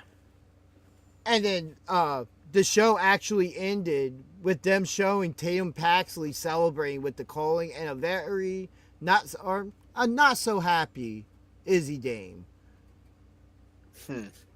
Could JC Jane win back the title from Tatum thanks to Izzy Dame? Barry okay, thinks Barry. So. Thank you for your input, Barry. Anything else to add, dude? No? Okay. So we're closing down toward the end of the show now. I do have something I would like to talk about. WWE recently put out ranking the top 10 heel turns in history. All right. It's going to be kind of hard to read, but I do have it, and this is the graphic here. So I will start through from 10 to 1. And bring that graphic back up. Just let that sit there for a second while we're reading through it. All right, so starting from the bottom. Number 10, Triple H attacks Daniel Bryan after winning the WWE Championship so that Randy Orton can cash in at SummerSlam. Number Okay. 9, Nikki Bella turns on her sister Brie. Number 8, Jimmy turns on Jay during the Bloodline story. Right. Number 7, Becky Lynch turning on Charlotte at SummerSlam. Number 6, The New Day turning on Big E. Which I feel like emotionally I might have ranked higher. Yeah, just on an emotional factor, yeah. Yeah. So now the top 5. Number 5, Dominic turning on his father, Rey Mysterio. Which I can make a case for it. I'm not against it being top 5. Number 4, Shawn Michaels turning on Marty Jannetty and throwing him through the window. Or kicking him through the window. Yeah. Now, the top 3 is where it's really interesting because that for me is a top 3 for me, personally. Number 3, Seth Rollins turning on the Shield. Yeah. Number 2, Hulk Hogan turning on WCW and joining the NWO. And at number 1, John Cena turns on Cody Rhodes at Elimination Chamber.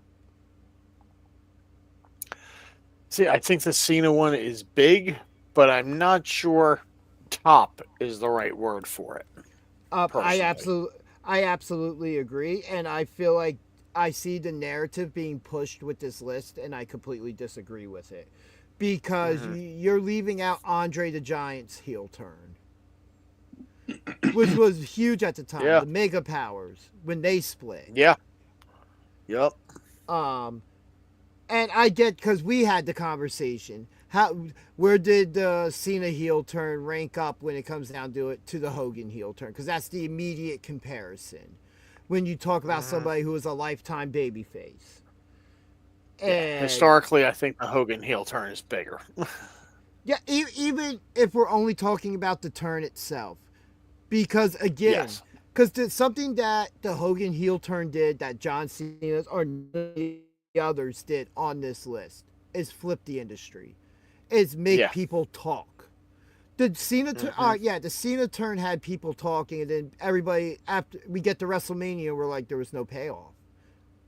There was nothing to it. It was a horrible match, and your whole shtick was, oh, he's ruining pro wrestling. And even I turned it something nice like, well, how better do you ruin wrestling than ruin the main event of WrestleMania and have a shit match on purpose? Yeah. That was the stated goal for that time. And even then, go ahead. How it resolved itself, too, was just like, I'm done being a heel now. Yeah. You can hear me again. Yeah. And the thing was that was weird. They did their best to do it. The problem is The Rock or Travis Scott should have never been involved with it. I feel like if they weren't involved with it, and Cena did it of his own free will and not some type of manipulation and because then the explanation becomes, well, I haven't won a match in one-on-one competition in over 2.5 years. Guess what? I'm doing everything it takes to have one more title run, and if I have to lie, cheat, and steal to do it, so be it. Bam! There's your explanation. And then everything that happens afterwards in that main event at WrestleMania absolutely makes sense. It's still received poorly, but at least it makes sense. Yeah, and then you can have him do a little heel run as a redemption arc to becoming a babyface, and not just have him one day just decide, oh, hey, I don't want to be a heel anymore. So if I'm looking at this list right now, and I just take the top 5 and just reposition them, I leave Dominic. Honestly, no, I make Dominic turning number 4, just because Rey Mysterio. Bring that list back up. Rey Mysterio is that beloved. Right. All right. John Cena turning on Cody is number 4. I'm all right with that. Seth Rollins stays right where it is on turning on the Shield, number 3. Shawn Michaels and Marty Jannetty, number 2. And Hogan, number 1. Definitely. just based That's a off better of top this, 5.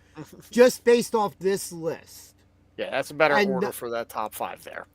and not throwing it out there as and forgetting the mega powers, Yeah. or even the Stephanie turning on her father at Armageddon, and revealing the whole Triple H thing. There's for one. the added, There's one that's not on the list that I would put at number 6, and that's Rikishi's heel turn. We've referenced it so many times today. I did this for Rikishi. there's just something there to it, and it's a narrative that they're trying to put out, and there's a lot of things missing that whoever in WWE made this list, their narrative is absolute shit. To sit there and did not, I'm not saying at all that anybody that knows me knows I was never a fan of Hulk Hogan. Even as a kid, I was not a fan of his. But the one thing I will say is, whether what he did in the 80s or in the 90s with the whole NWO thing, he made people talk. He made it made be like, whoa, hold on, Hulk Hogan's a bad guy? Hold on, what about Sergeant Slaughter turning heel? Oh, yeah, that was another one. There's just so many the Iraq things. War. Especially at that time. Oh. But yeah, there's just something to it that I feel like was just the narrative they were pumping out, and I'm not happy with the idea of the snubs. In which that happened. Because there's another recent one, I would say. Paul Heyman turning on CM Punk and Roman Reigns at WrestleMania to join Seth to begin with. I wouldn't say a heel turn. Just heel. But I'm just saying, if I was making a list, that moment would still be sitting in my head as a moment that has recently happened as a heel turn. It's not a heel turn. It was. Jumping from one heel to another isn't a heel turn. Roman was a babyface at the time. CM Punk was a babyface at the time. Oh, come to think of it. And Dom Heyman turning was on playing Rhea. the babyface. Heyman was Dom turning on Rhea and becoming heel of heels. Oh yes, yeah. That wasn't just a heel turn. That's like not even his final form of being a heel yet. We still got some time to get to his final form. Yeah, but yes, was everybody, we've kind of hit the end to our show here before we ring the bell and get the hell out of here. I'd like to bring up a couple things, like don't forget Tuesday, 6 p.m. Catch us for our review show of PWU Haunted, as we will be talking about everything that happened from beginning to end on that show. We are in the process of lining up some special guests who were on that show. So it will be a good time, and you don't want to miss it. Also, myself and BJ are in the Wyatt's List Dusty Classic tournament, which you can catch when it happens on the Wyatt Wrestling Club YouTube page. And you can pay attention to his Instagram for announcements. I do believe he did the pairings and stuff already, but I was at the school when it happened, so I gotta hit him up and find out where we're at on that.